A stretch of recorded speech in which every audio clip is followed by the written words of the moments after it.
Well, in our last part of the lecture, we discussed the linear models for multi-class classification. Many linear classification models are for binary classification only and don't extend to naturally to multi-class case.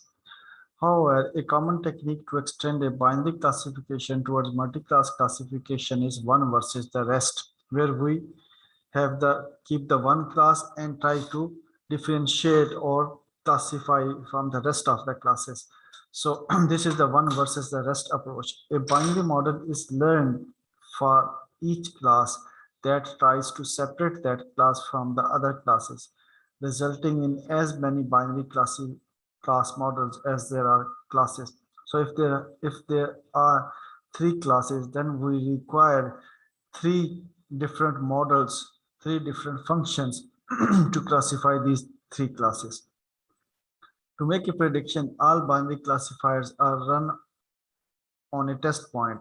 The classifier that is the highest score is on that single class wins, and the rest of the label is returned as the prediction. And this class label is returned as the prediction. Having one class classifier per class result in having one vector of coefficients and intercept for each class.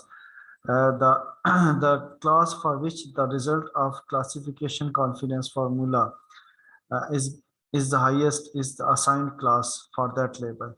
So this is the mathematical relation. So mathematics behind multi-class logistic regression differs somewhat from the one versus the rest approach, but they also result in one coefficient vector and intercept per class. The same method of making a prediction is applied. So let's apply the one versus the rest method to simple three-class classification model. We use a two-dimensional data set where each class is given by a data sample from Gaussian distribution. So I run this part of the code.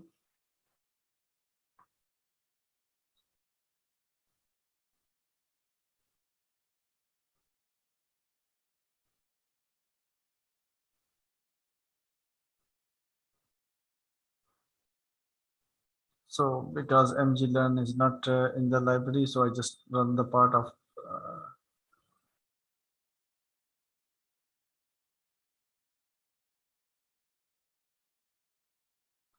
so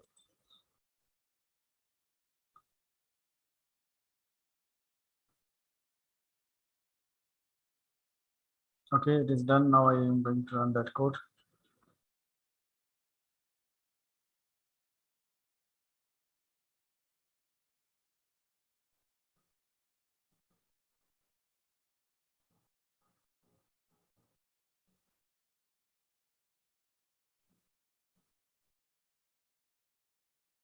So I'll come back in a moment.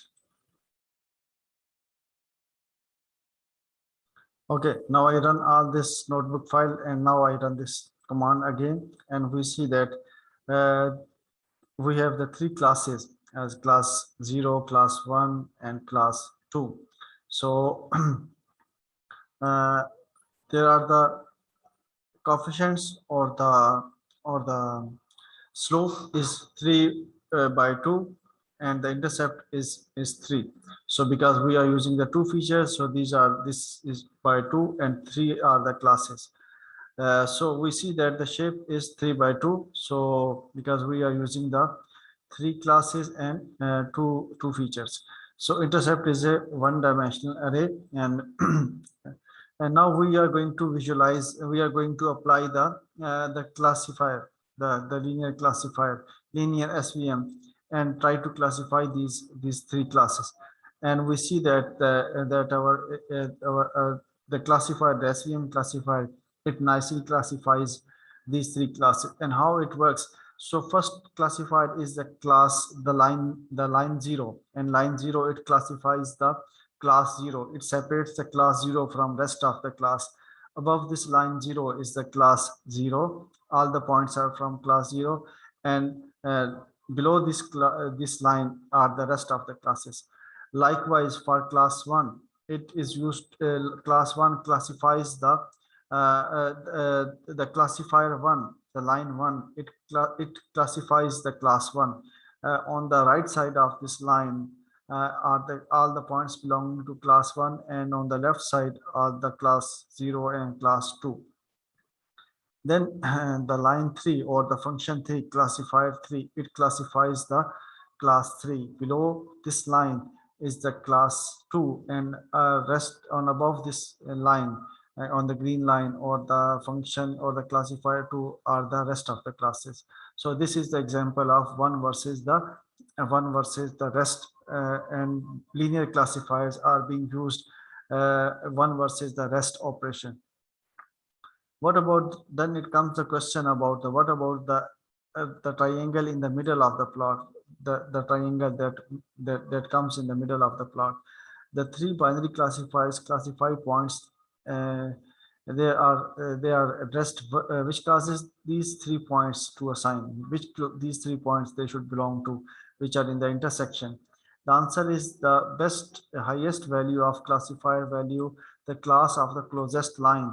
We take a point and see that if it is close to the class, the line one, then this region belong to the class one, and if here it point comes and this point is close to the class, the classifier 2, then we assign it as a class 2. And if a point comes and it is close to the line 3 and blue line, or classifier 0, then it is classified to the class 0. So we rerun this code and this part of the code and see that now this gray area or the triangular area is also has been nicely divided by the 3 classes. So this is the intuition of this. So with this, it comes to the end to the linear classifier, linear machine learning classifier. And then at the end, we talk about some strengths and weaknesses of these machine learning classifiers. The main parameter of a linear model is the regularization parameter called the alpha. For the linear model, the main parameter is regularization parameter called alpha in the regression model, and C in the linear SVC, linear support vector classifier, and logistic regression. The main parameter is the C. Larger value of alpha or smaller value of values of C means simple models. In particular, for regression models, tuning these parameters is quite important. Tuning the parameters alpha or C. Alpha in the case of linear models, and C in the case of linear support vector or logistic regression is important. So C and alpha are searched for a logarithmic scale. The other decision you have to make is whether you want to use L1 regularization or L2 regularization. If we assume that only a few of the features are actually important, then we use the L1 regularization. Otherwise, we use the L2 regularization. L1 can be useful if interpretability of the model is important. L1 regularization is used if the interpretability of the model is important. L1 will use only a few features. It is easier to explain which features are important for the model and what effects of those features are. Linear models are very fast to train and also fast to predict. They scale to very large data sets and work well with sparse data. If your data consists of hundreds of thousands or millions of samples, you might want to investigate user is equal to SAG option in the logistic regression, and rich, which can be faster than the default on large data sets. Other options on the SGD classifier and the SGD regressor class, which implement even more scalable versions of the linear model described here.